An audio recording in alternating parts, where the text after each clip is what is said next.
Well, hello everyone.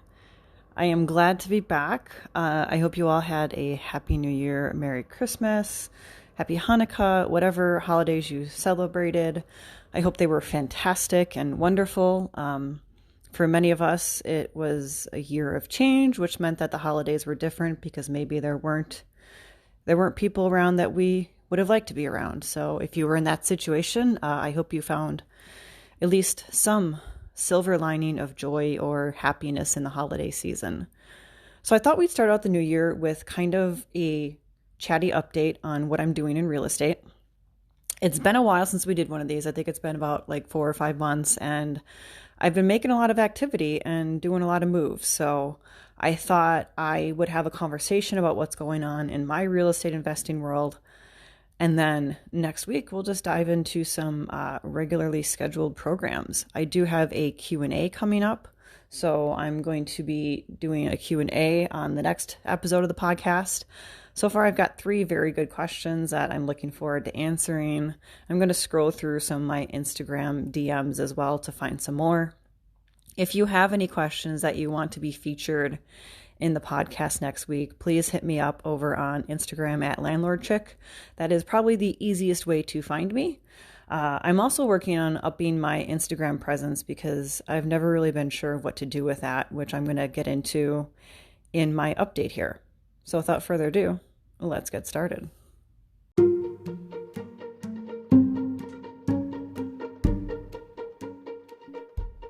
Building a real estate portfolio is as much about buying properties as being a de facto entrepreneur. I'm Karina Ufinger. I'm a multi-property investor, rental management company CEO, and also a landlord coach. I'm going to show you the systems and knowledge you need to thrive as a real estate entrepreneur. From your first property purchase to building a portfolio of passive income where you work less than 5 hours a week, you'll learn the essential information and skills to build a profitable portfolio and live the life you truly want. Whether you are well on your journey or just starting out, you're in the right place. Welcome to the Landlord Chick podcast.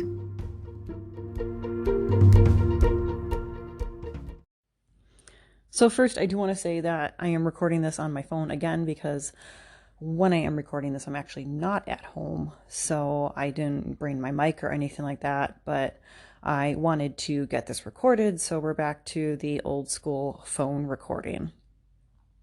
But let's dive into this little chat about what's been going on in my real estate life, particularly investing.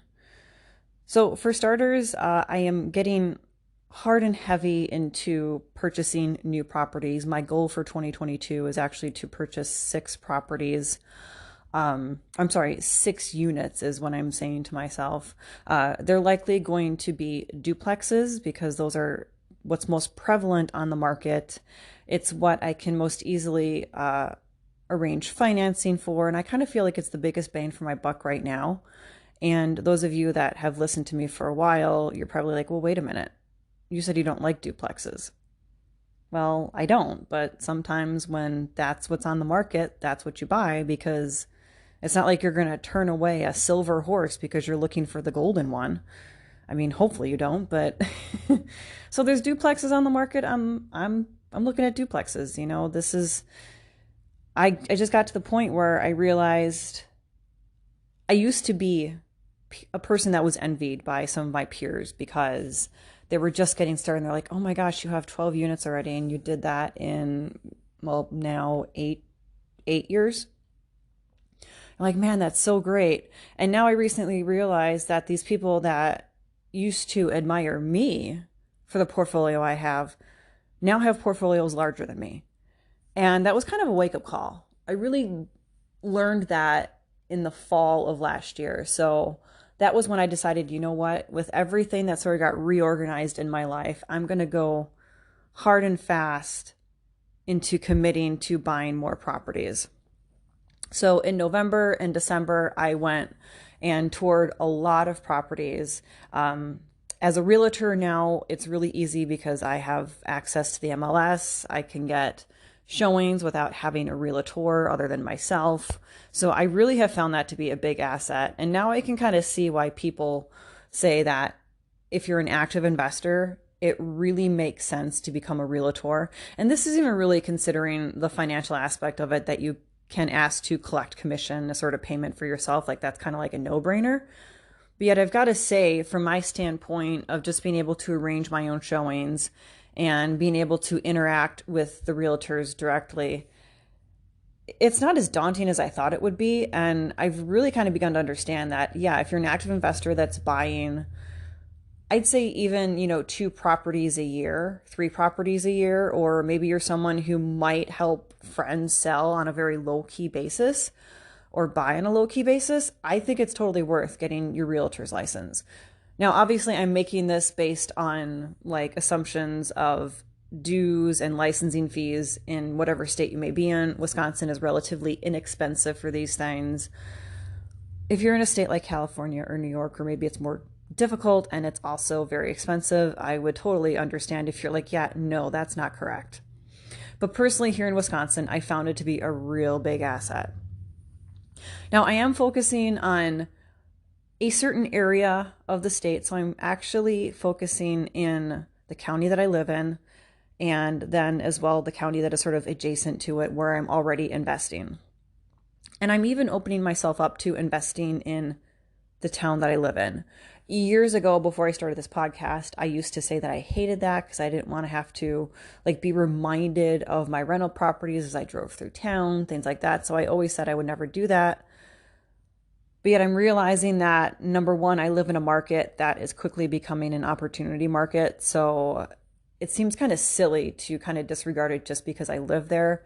And two, maybe this is my age speaking, and not that I'm that old, by the way, but when I first got into this 8 years ago, driving 40 minutes, 45 minutes to a property wasn't really a big deal. But now at like this stage of my life, I'm kind of like, that's a long way to go. So I'm not discounting the ones that are that far away, but I'm also not discounting the ones that are close anymore as well. So in November and December, I toured a lot of duplexes. A fair amount of them were like fixer-uppers or in a little bit of dilapidated condition. I actually came close to purchasing a quad that used to be owned by my grandfather. There's still the potential because the offer is still contingent, but I was just a little too late on that. Like I found it on the MLS shortly after I gained access in like end of October, set up a showing, had my showing, and within like, I think a day of me having my showing, they had an offer, and I just couldn't get together an offer quick enough to kind of compete with that. So they ended up accepting that one. And I'm not really kicking myself because I was on top of it as much as I could, but I think it would have been awesome to own the quad that my grandfather owned, that was his first rental property, and also was the one that they were living in when my dad was born. So I thought it would have been cool for all those reasons. I'm not giving up hope yet because it's still contingent. If that actually comes through, you guys will definitely know, because I would be super excited about that. So if that happens, I will definitely let you know. And I'll probably even do like an awesome video tour and things like that, because I would be just super excited about that. So I've also started looking at particular ways I'm going to finance this stuff. So my brother and I, who is my investing partner, we're in a very good position that we have a fair amount of equity that already exists in the properties that we own based on buying them for extremely under market value. So for that reason, one of the things we're looking at doing is pulling out the equity on those properties and using that then to fund purchases. Now, I'm not going to say exactly how much we have available, but we do have a fair amount that we could likely purchase between, I want to say, 3 to 4 duplexes or triplexes with the money that is out of the equity. Now, that's one route we could go. So we could take all that money and buy multiple properties. The other route we could go, and I'm not convinced we're going to do this, I'm not quite to that point myself, but the other route we have is we could take this money and we can use it as the down payment. And from what I figured, we could buy one property worth up to $1 million just by using the equity that exists in the properties already. So we kind of have this road of two paths. We can go where we're buying a lot of small properties and basically doing a rinse and repeat. So what we would do is we would take this money, we'd more or less kind of purchase it with cash. This one property, we'd purchase the new property with cash. Let's call it 312 Main. We purchased 312 Main with cash, and then the mortgage technically exists on our existing portfolio now. Then as we get that property seasoned, we own it for a little bit over a year with 312 Main. What we can do is we can go and get an equity mortgage on that. So basically like a rinse and repeat sort of scenario. That's a phenomenal thing to have at our disposal, and I'm really excited about that. I personally am leaning towards that because, number one, I'm not sure I really want to get into a very large property at this point. I don't know if I've ever had my eyes set on getting something really large, to be honest. Like, yes, I've always wanted 36 units, but I don't think I've ever thought about having like 24 of those units in one building or anything like that. My parents have owned 12 units, or was it 24 unit buildings? I want to say there were 12 units. So no, actually there were 16. So my sister and my parents both owned individually 16 unit buildings, which were great. You know, maybe once I get a bigger portfolio, I might down the line go, yeah, you know, let's buy that 16 unit or a 16 unit or an 8 unit. But right now I'm kind of liking focusing on, I guess I'm going to have to say, duplexes, triplexes, and quads, and just going down that path with those. I'm still staying away from single family homes. So that's one of the options that we have for financing these. The other that we're looking at doing is doing a combination of hard money and then also transitioning that into a private money loan. The reason we're looking at doing that is because we want the money that exists in the properties as kind of equity, it's not a clean and cut scenario where I just like go to the bank and pull it out. There's a little bit of hoopla around it right now, just given particulars with a property. So it's not like a cut and dry, like, oh, this is so great, we'll just go and sign the papers next day and blah, blah, blah. We've got a little bit of work, a little bit of decision making to do with that. So it's not like this quick, easy solution, but it's a great one to have. So for that reason, we're also entertaining this idea of using private money or hard money to make a property purchase. We're going to be using those. So hard money would be used maybe for the initial purchase on a sort of short-term basis. For the purpose of funding the rehab, we do have the resources for doing a fairly decent rehab on our own without having to necessarily finance the money. But we definitely look at the scenario of if we have major catastrophes happen, we only have enough to do like 4 capital improvements. And when you have properties with 8 furnaces that are all over, 20 years old, and you have, 2 roofs that are over 20 years old, luckily most of our water heaters are newer. But when you look at scenarios like that, you kind of go into it thinking, okay, we can't necessarily completely deplete our resources. So we kind of have to be smart and have some cash available for the properties that we currently own. So that's why we're looking at doing hard money for some of the purchases. Obviously, if we're using hard money, we're going to be doing things that we're going to be adding value to, adding equity to them, whether it be through sweat equity or just value added by hiring a contractor to do XYZ.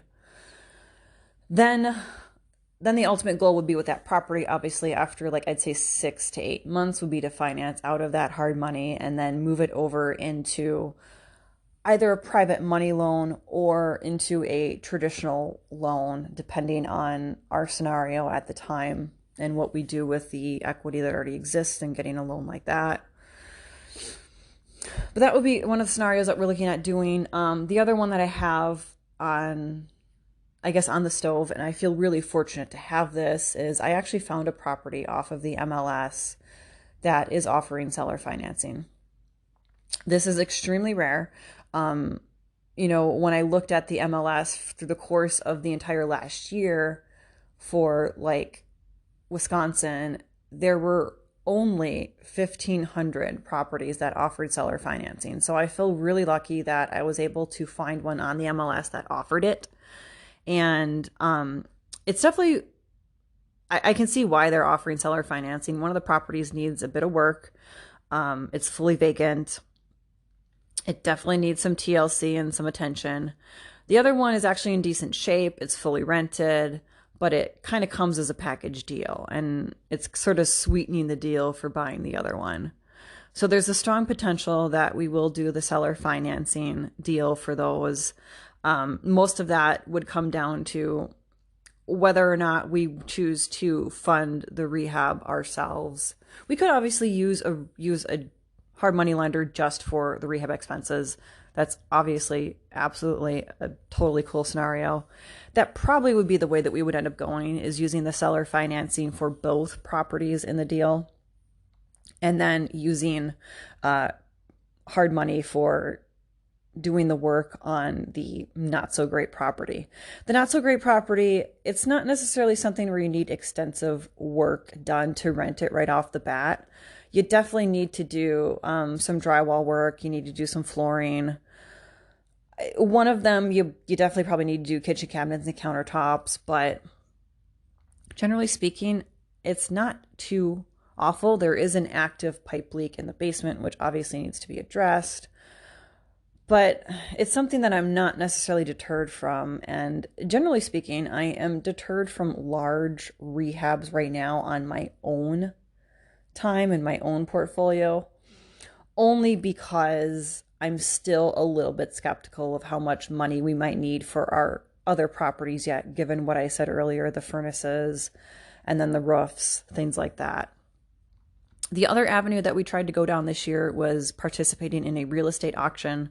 I was really, really stoked to possibly participate in that.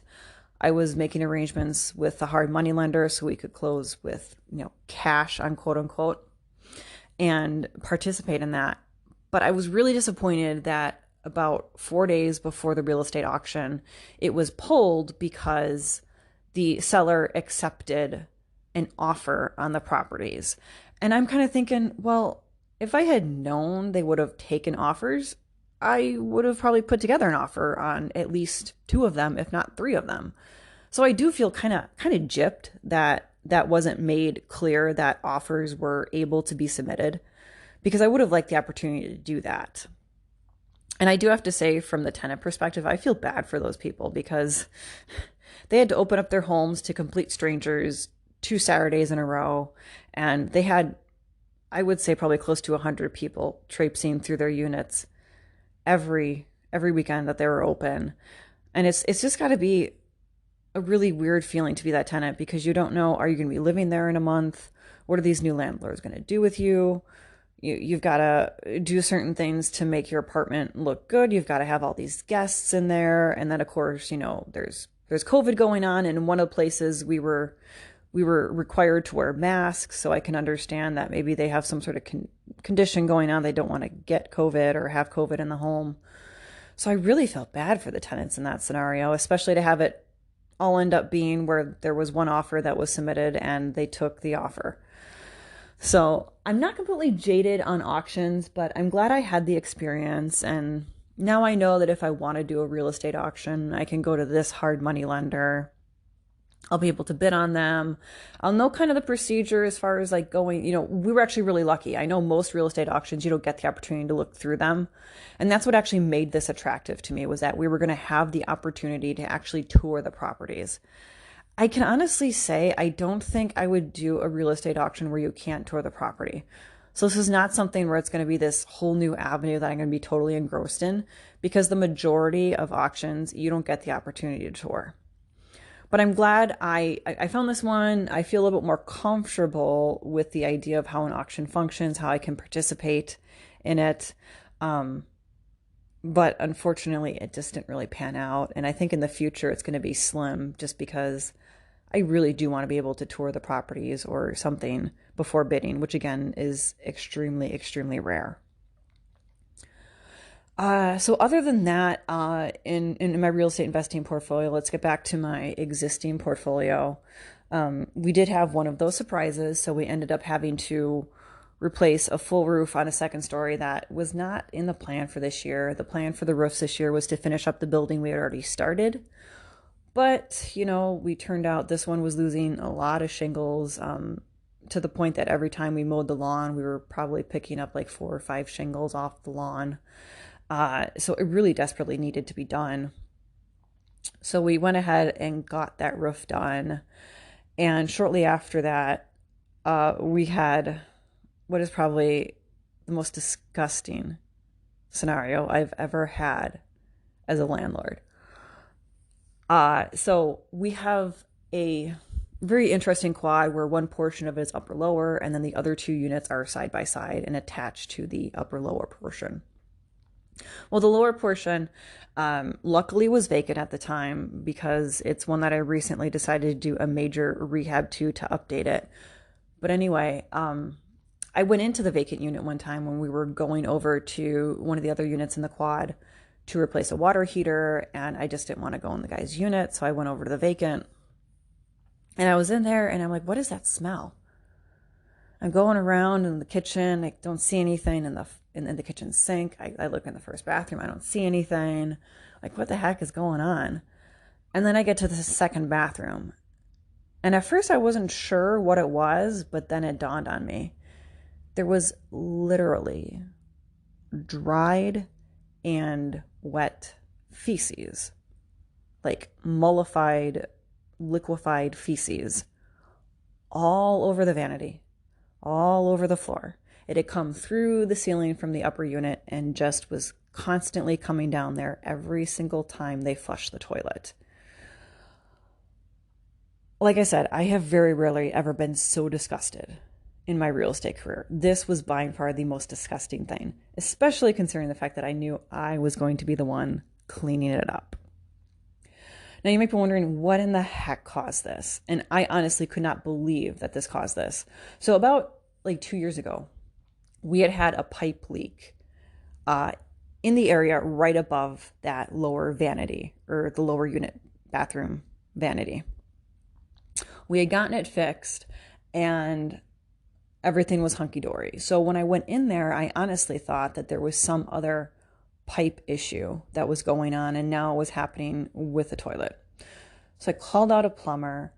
Unfortunately, the plumber wasn't able to come for like 3 days, unless, of course, I wanted to pay emergency rate, which, given the fact that the lower unit was already trashed and it was already vacant, like no one was living there, I'm like, you know what, that's fine.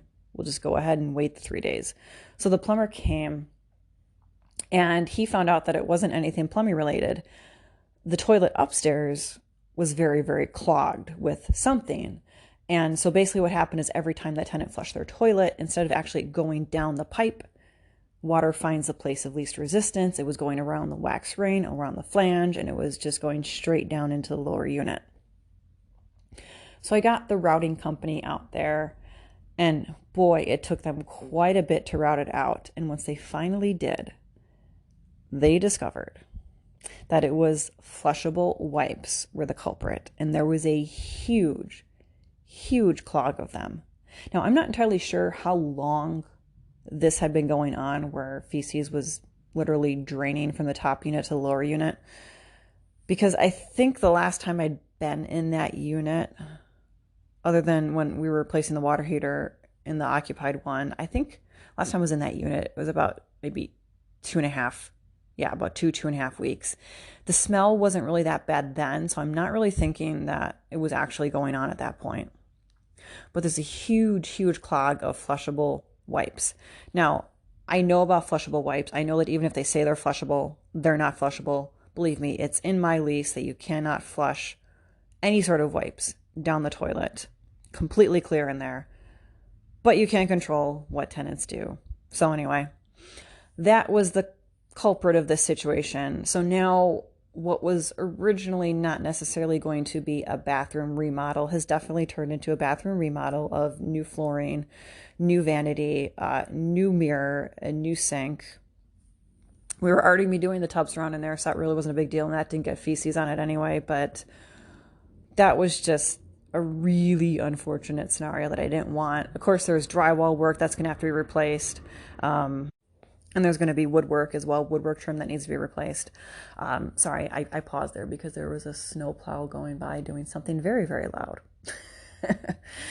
So unfortunately, that unit is now being more expensive than I wanted it to, but I'm still looking at it as an investment because then at least, honestly, most of this place is going to be entirely updated. The only thing that would not be updated in this unit then, unless we're talking small things like, toilets and whatnot, the only thing that would not be updated would be the kitchen cabinets, which are honestly really good ones. They could be easily updated with, knobs and just better countertops, which is part of the program right now.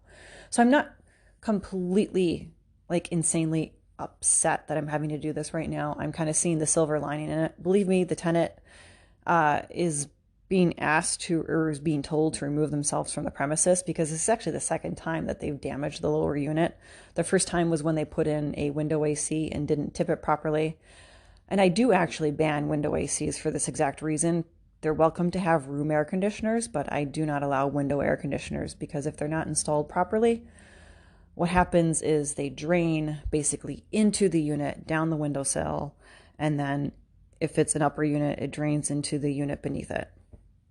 So because this is the second time that this tenant has damaged the lower unit, I'm just saying sayonara to them.